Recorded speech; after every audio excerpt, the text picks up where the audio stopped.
Hi, it's me again with Corel Tips and Tricks. I was just trying to help somebody do this, and I thought the words are so little. Let's make some more room for the words. One thing you could do is just block this out and just use block letters. But if we want to use bigger words, see, they won't fit in the spot. But what we can do, let me move this thing out of the way. Let's see if this is in the center of the page. And it is. So what we're going to do, basically we have to break this apart to do it from here. But we can do another thing. We know that this is a 3.5 inch circle. So if we take a 3.5 inch circle and let's leave it black, let's make it 3.5 and we'll hit P, and see, that's what I was talking about in that first video. It's not in the center because of that top part, but we can match it. So we can go, let's set our nudge factor on 0.02, grab our black. And if you would have done this at first, you wouldn't have to do this. And we're right on the line or close enough. So let's set our nudge factor to 5 inches, grab the black and move it over. Now we're gonna use this for text to path. So we're gonna grab the bottom one first. It doesn't really matter which one you use. We're gonna go text to path and we're gonna put it on our path. And you can see it's upside down, but like in the first video, we'll mirror it both ways. And it jumps around in size a little bit, but that right now doesn't really matter as long as it's in there. Now we're going to take this one, go text to path, put it on the path, and we actually need to be on that side of it, so that's good. Now we're going to go ahead and take all of it and go up to object and break them apart. Now, because we've nudged, we can nudge this over. Now this is going to be way off, but because it's movable now, because it's broken apart, let's set our nudge factor on like 0.05, and let's nudge this thing down to where we're, like right in the middle. Let's go right in the middle or close enough. So we'll bring this guy down. You could actually use a little bit bigger text. So now what we can do is get rid of this and let's nudge, let's change our nudge factor back to 5 and let's nudge this over. I'm not 100% sure if this is going to work. I'm almost out the door, kind of in a rush, but we take this and you see there's no welding. So we're going to left click, right click, and we're going to go up to this weld, which is under under object shaping, and weld it. Well, you know what? We don't want to weld it. We don't have to weld it. Let's just go to effects and contour. And the reason I made it not a fill so it'll contour good, we're going to contour the outside 0.02. Let's see.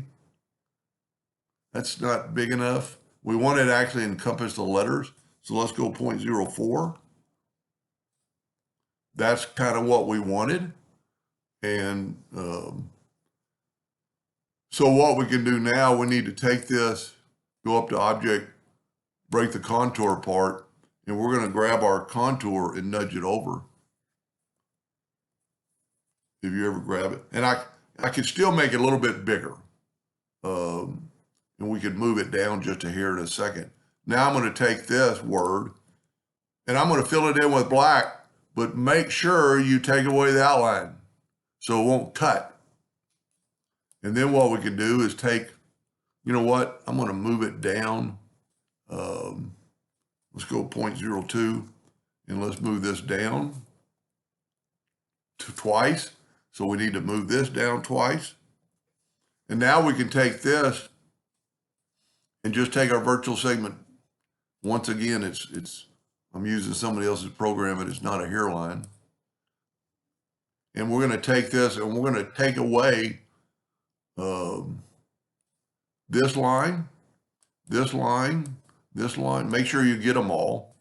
And I'll show you in just a second. We'll go back because we don't want anything cut in there. So let's zoom in, virtual segment delete key.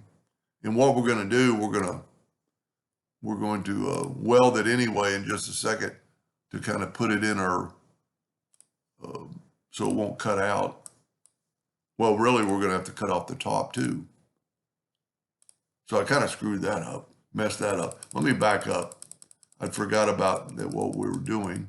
I'm going to back up till we got the solid line all the way across, because we want to cut all this out. Well, I hit something. We want this, but now we got to go back in here and do this. This is going to allow you to make it a little bit bigger, but we need to go in here and cut these lines between there. So you do not want to cut, well, we are going to have to go back and cut some lines. We're going to get rid of that. We don't need a hole. We're going to go back and cut these lines, which we don't really have to do because I'm going to smart fill here in just a second, and it's going to seal all that up. So I'm not going to do the bottom. I think I nudged my truck out of the way. That's kind of good. So let's just move this. It'll be the exact same thing for the bottom. Now take your smart fill tool, fill that in. I got a little leak somewhere up in here. And it has, well, sometimes when there's double lines, I just saw a double line there. That might not be it. It might be right in there. We're going to test it one more time. So instead of having a rectangle this time, we got our box. So what we're going to do now is take the shape tool and grab all that, shift select this line, go up to tools, windows, dockers, join curves, and then we're going to select all these curves, and I'm going to put it back to 0.01. Now it shouldn't leak. So we'll take our smart fill tool and fill that in. Somewhere I got a leak.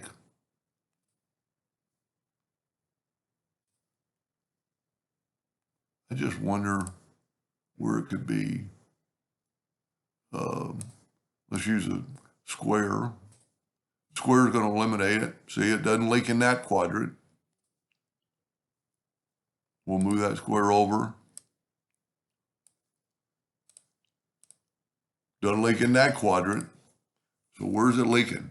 So I'm going to take some 2-point lines.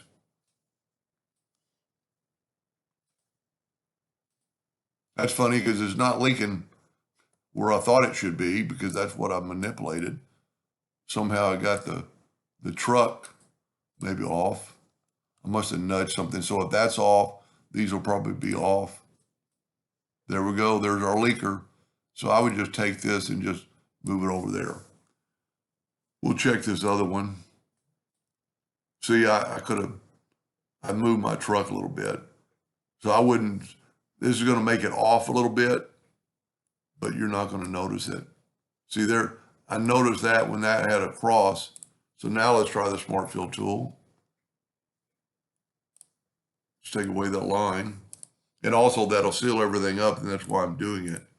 There we go. So now nudge it back, because I'm set my nudge factor on so little. And let's put it on 5 inches, and let's nudge this. And this is our new left click, right click, make sure it's a hairline. And now we can take this and nudge it over twice.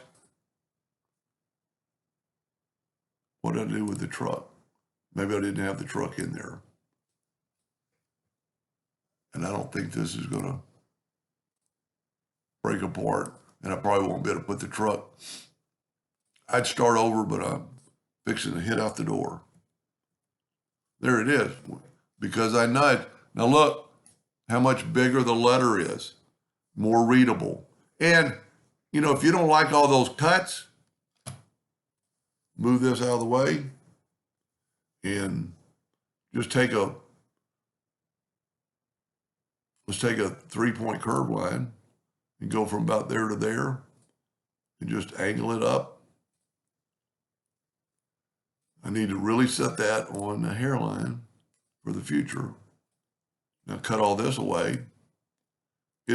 I think the other is going to look good, but